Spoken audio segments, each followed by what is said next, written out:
Las Vegas on September 7th. You can't have that kind of and not have the FBI, the DEA, and the local police getting interested. They know who do what. It's the fucking government. We're being harassed because we come from the ghetto. And they mad that we come from the ghetto and they figured out a way to feed ourselves.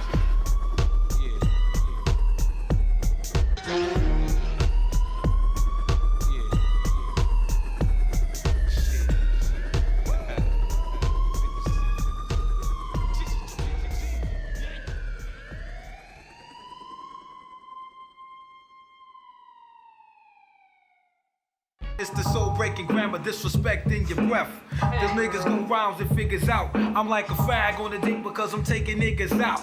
Cloud with blind, more techniques than clock range. Niggas say it's Spock strange, cause I'm that strange. I got the act, nigga attacking me. Niggas know the race. My beats be bumping like Craig Mack face in mind with this. In time they wanna see me get down in 3D. 313, I'm rowdy. And like Easy E, I'm like Audi. Before you place bets, it ain't safe yet. Yo, you beat me, it's like Easy E doing safe sex. It never happened, it never will. I grab a microphone, get thrilled with this.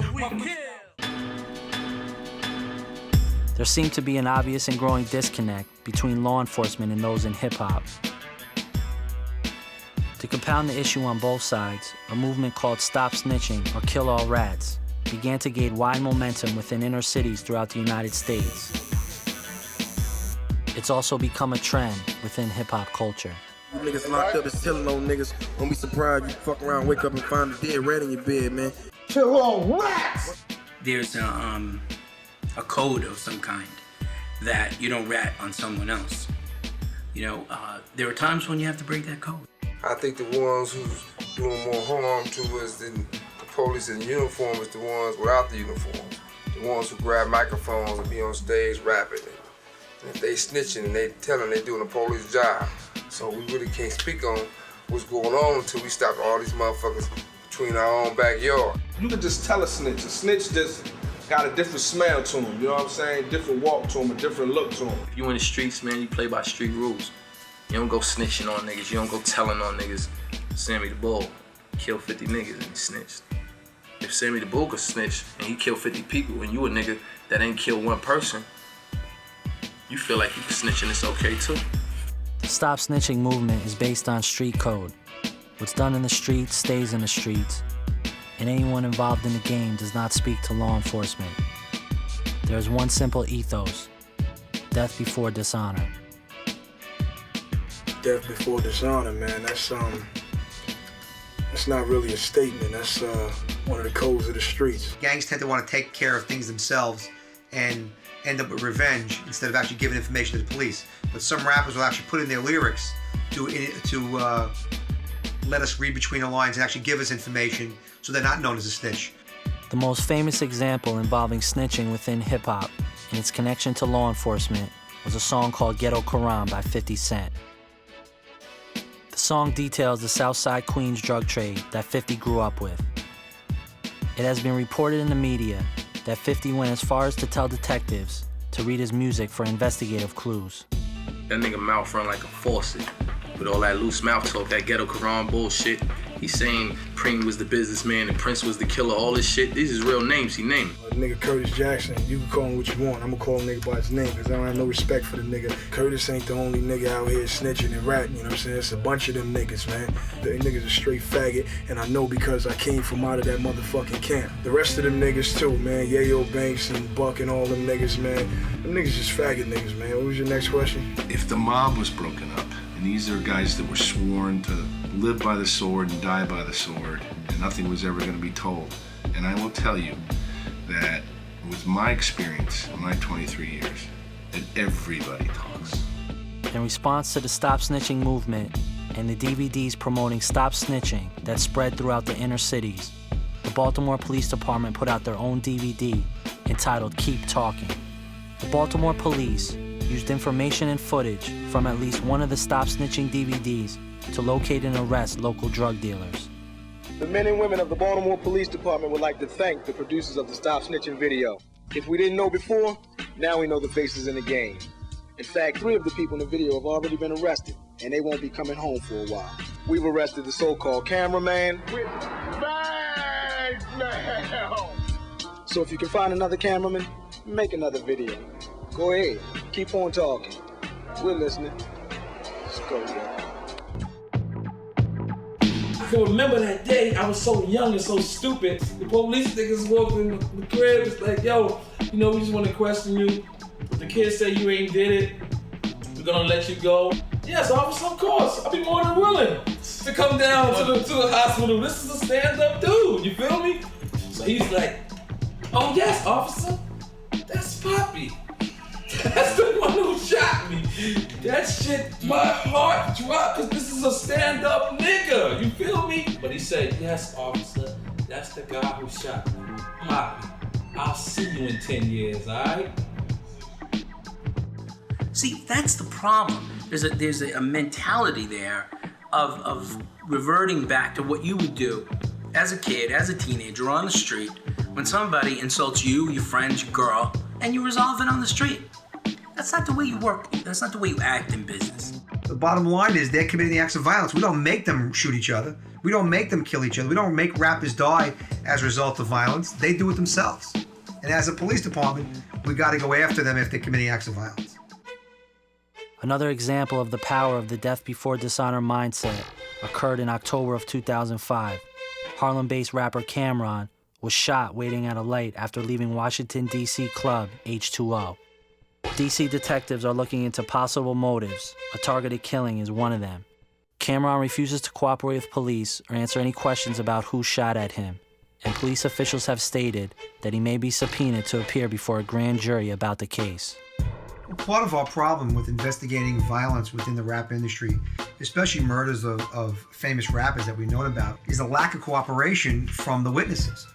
Most of the witnesses are people within the rap industry, people who are afraid to talk, people who don't want to be known as giving information to the police. How do we get together with an industry that's kind of stonewalled us and have, basically taught lies to the media that we're going out there targeting them when we're not? You would think if your family member or your camp member or your entourage or your rap member has gotten hurt or killed, you'd want to cooperate with the police, but they don't. On the surface, law enforcement appears to be buying into and acting upon the images and lyrics portrayed in the culture of hip-hop. It is taking the art form of music and connecting the dots by translating the creative expression into federal investigations and arrests.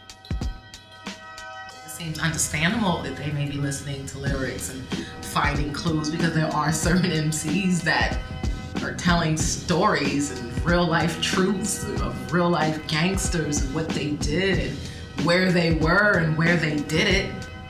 Why wouldn't they? It'd be the first thing I did. I'd pull every one of the copyrights and I'd start looking. And if they said, we did this, and I'd match them up with the days these people were murdered and what happened. And if they're communicating by their songs, they're giving a history of their bad works.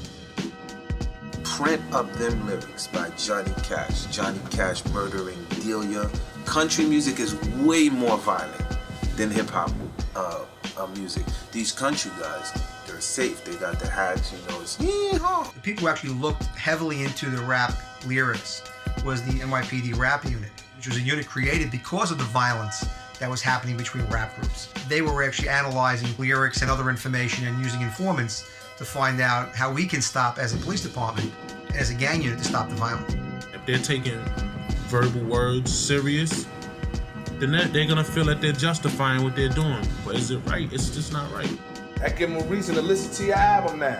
And let's investigate him. He talking about he's selling cocaine on his record. Let's find out if he really doing that. And that's what they did with Lil' Kim. They opened right up her album. She talking about she don't know this man. They open her album and see she shot him out. But that just lets you know they listening, they watching, they reading. Hip hop ain't just this little baby that ain't nobody paying attention to no more. You're doing videos about it. You make movies about it. You know what I'm saying? You glamorize your shit. You romanticize all this shit, and then you wonder why they're investigating you.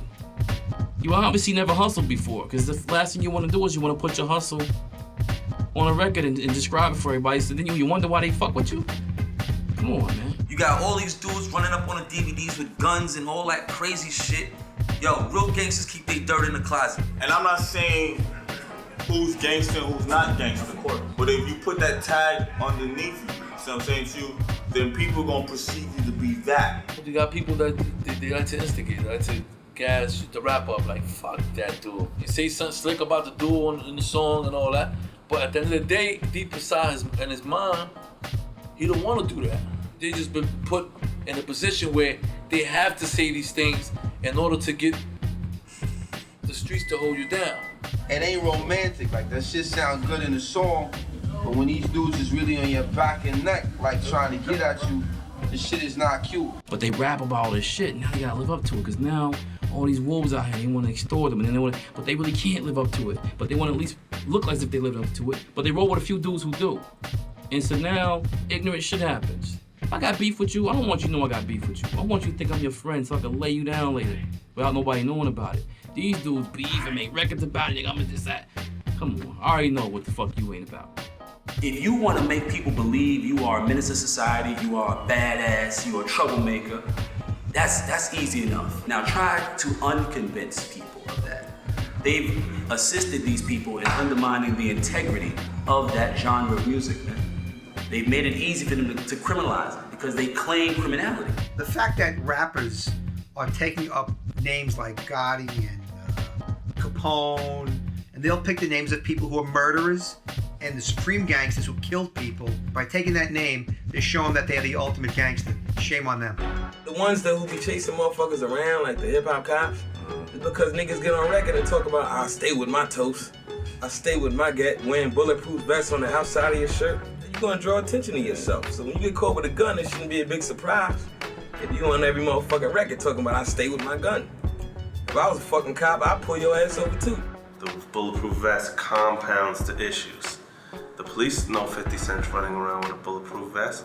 They're not pulling him over saying, hey, you're running around with a bulletproof vest, because they know what the issues are. They're just watching and hoping maybe we'll be stupid little animals and do something stupid and they could arrest everyone. See, you can't have that kind of activity and not have the FBI, the DEA, and the local police to get interested. See, because once the police know you're wearing bulletproof vests, then they assume you think somebody out there might want to shoot you. Then the question becomes, why do they want to shoot you? What you feel about these rappers running around bulletproof vests and all this What, security? like me? Yeah. I look at it like I got shot before. If a nigga ain't got shot, you know what I'm saying? Like, you know what I'm saying? I can't tell a nigga nothing.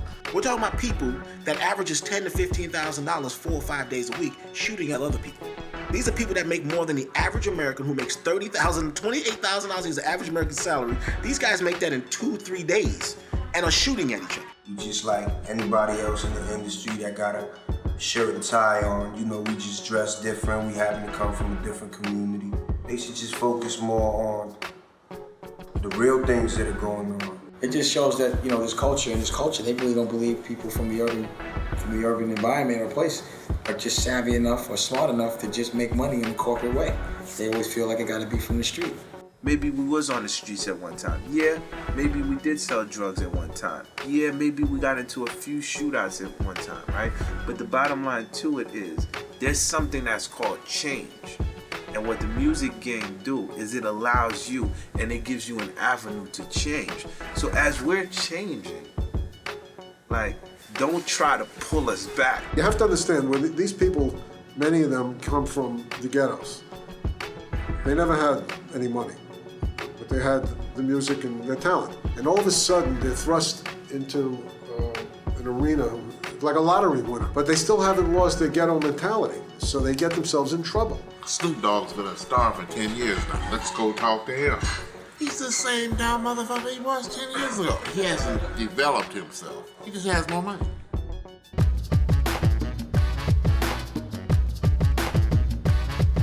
On a trip to Los Angeles to interview Suge Knight and other West Coast hip-hop artists, my film crew and I were followed on 3 separate occasions. The same unmarked vehicle followed us to the Death Row Records offices, to a local recording studio, and to a street interview on Wilshire Boulevard. That same day, during a rooftop interview, my crew spotted a man apparently taking photographs of us from an adjacent building. They're watching. Y'all niggas crazy in YPD, man. Y'all better keep y'all ass away from California system, man. We don't need this bullshit. Oh my goodness, is that Clue? Yeah. What y'all want from us, man? Get out of a nigga dick. Oh my goodness, look at the people y'all have in here, man. The book reminded me of books. My father was accused of being an organized crime figure, and it's funny because the book looked exactly like the book that they created for the Italian Mafia or La Cosa Nostra or whatever you want to call it. Out here in Hollywood, the land of palm trees and Porsches, I mean, these police out here, they can't even find motherfucking Biggie killer yet, you know what I'm saying? So, fuck these niggas out here. It started to get to the point where there's too much bitch shit going around. It's like if you scared about something, every time something happen, they want to blame us. If I go outside and, you know, fuck a bitch too hard, you know, they want to give me a new case. But at the same time, those other dudes who support the police and work for the police, and that's never gonna happen. Police think any nigga, 3 or 4 niggas together is a gang. Even in LA, nigga, they pull you over. If you walk down the street and 4 or 5 niggas, you can get arrested. In the hood like rocks, stay dodging the cops. Ain't no G's from a unit, so you niggas should stop. If you want it, run up. I put a few in your brain. Feel like EA Sports the way I'm playing the game. In and out of court, ducking new cases. Laying niggas down with them hot bullet faces. Till it's all said and done, game over, no replacement. Till them bitch niggas don't be coming with that fake shit.